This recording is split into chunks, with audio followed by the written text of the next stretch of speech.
acho que vai ser muito difícil vocês conseguirem ler o que está aí, mas eu vou resumir até para ganhar tempo, porque eu acho que eu trouxe muita coisa para ser apresentada, eu vou propositadamente fazer um corte.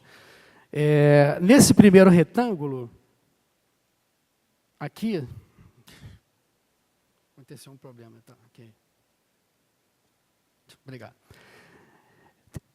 São 6 características do consenso de Washington, que o grande equívoco do consenso de Washington foi operar no outro extremo, ou seja, o século XX mostrou que tudo ao Estado faliu, a União Soviética e outras nações que se enveredaram por aí. E tudo ao mercado também, porque o consenso de Washington era exatamente tudo ao mercado, salvo no que tange à liberalização financeira, que eles não consideravam que isso é interessante. Nas 10 medidas do receituário de Washington, a liberalização financeira era considerada, mas não prioritária. O Brasil parece que foi considerado prioritário, então, por opção nossa, mas não do consenso de Washington. E depois, então, das crises financeiras dos anos 90, as análises identificam, como eu já havia falado, a questão da complementaridade entre estados nacionais e mercados, é o que está aqui, e sumarizando, uma relegitimação dos papéis do Estado, promotor do crescimento econômico e da justiça social. Ou seja, só para destacar aqui nesse ponto, no consenso de Washington, produção e distribuição orientados por mecanismos exclusivamente mercantis, tá? Enquanto que a evolução mais recente aponta para o fato de que produção e distribuição cumprindo exigências mercantis e também sociais. As análises históricas e as comparações internacionais mostram, portanto, que é preciso superar os debates meramente ideológicos. Tá? Nos anos 80, excesso de dirigismo ou intervencionismo realmente levou a derrocada de algumas economias e estava por trás da falência de outros modelos. Nos anos 90, por outro lado, é o extremo, a desregulação e a liberalização financeira conduzem à desestabilização dos modos de desenvolvimento mais dinâmicos do sul da Ásia, para citar um exemplo, e de economias emergentes da América Latina, como a brasileira, a argentina. Lembrando o grande economista Paul Samuelson, ambas as partes, mercado e Estado, são necessárias. Fazer funcionar uma economia apenas com uma delas é como tentar bater palmas só com uma mão. Okay? Um ponto também que eu achei interessante, antes da gente passar para a segunda etapa, que tem os dados, é o que vem dos trabalhos de Fernand Braudel, um grande historiador econômico francês, e dos trabalhos em antropologia econômica. Mercados e moedas antecedem os sistemas econômicos capitalistas. O capitalismo não é uma economia exclusivamente mercantil, nem é a única. Ou seja, China, Índia, Japão, na antiguidade, já possuíam mercados com trocas desenvolvidas e sistema de crédito e financiamento. A Índia, inclusive, tinha empréstimo de risco. O Braudel identificou isso na sua pesquisa histórica. E nem por isso o capitalismo surgiu naquelas sociedades. Então, isso é um ponto que preciso explicar, tanto o historiador econômico quanto o economista do desenvolvimento.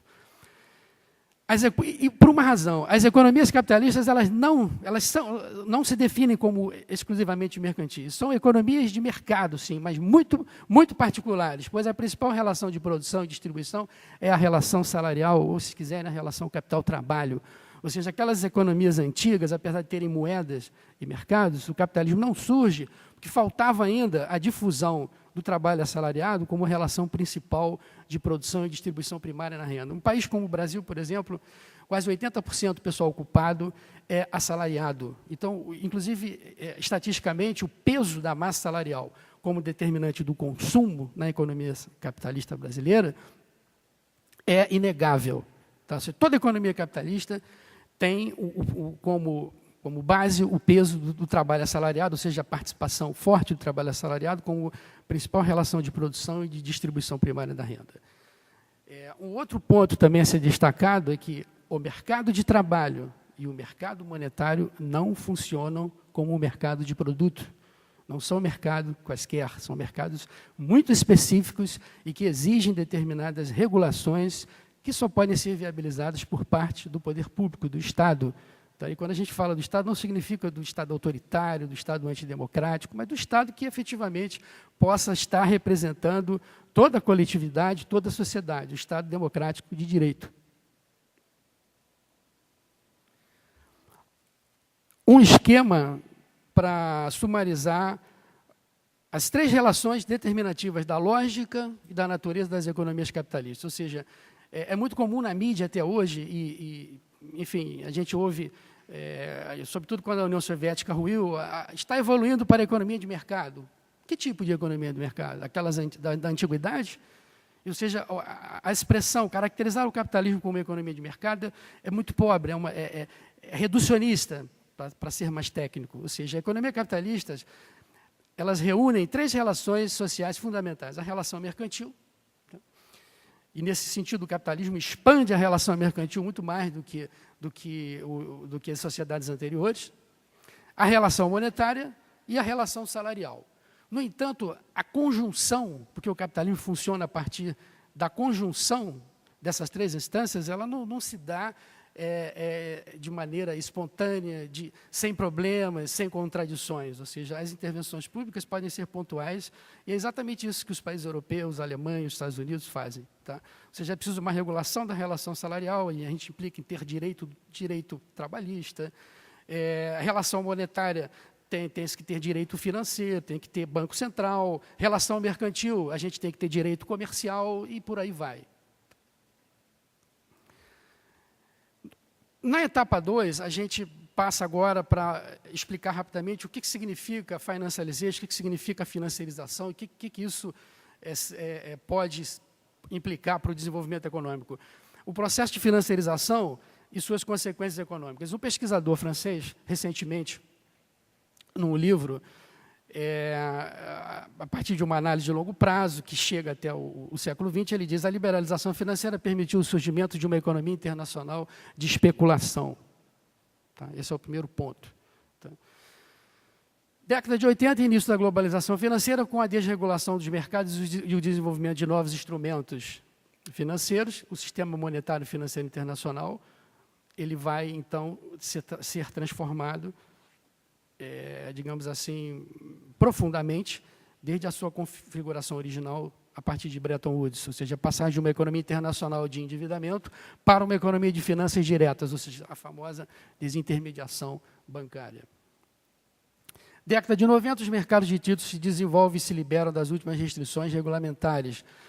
Os volumes das operações financeiras se desconectam das operações reais de bens e serviços. Isso é um fato que pode parecer, num primeiro momento, super normal, mas as grandes partes das crises financeiras dos anos 90, inclusive essa agora, cujo epicentro está nos Estados Unidos, tem também a ver com esse fenômeno. Ou seja, o volume das transações financeiras é desconectado, autonomizado em relação às operações reais.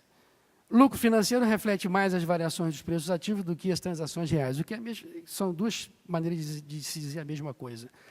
A liberalização financeira, então, e a própria globalização, passa a ser anunciada como se fosse a senha de entrada num mundo pleno de virtudes e benesses irrecusáveis. Tá? Isso não significa que eu estou aqui dizendo que não é isso. Tá? Eu estou simplesmente enfatizando, digamos assim, uma falta de cautela, de prudência num fenômeno que, como o colega já enfatizou, não é novo, é um fenômeno antigo, mas tem novidades. Uma delas se refere às novas tecnologias da comunicação e da informação, se refere, enfim, a esse suporte tecnológico que cria esses mercados globais e que a circulação de informação e de valores se dá numa velocidade muito maior do que na antiguidade. Então, quer dizer, a globalização não é um fenômeno novo, mas existem fenômenos, eventos, fatos novos na atual forma em que a globalização se consolida no mundo. E é preciso estudar isso, porque se eu trouxesse apenas coisas positivas, seria o caso da gente não nos preocuparmos com os fenômenos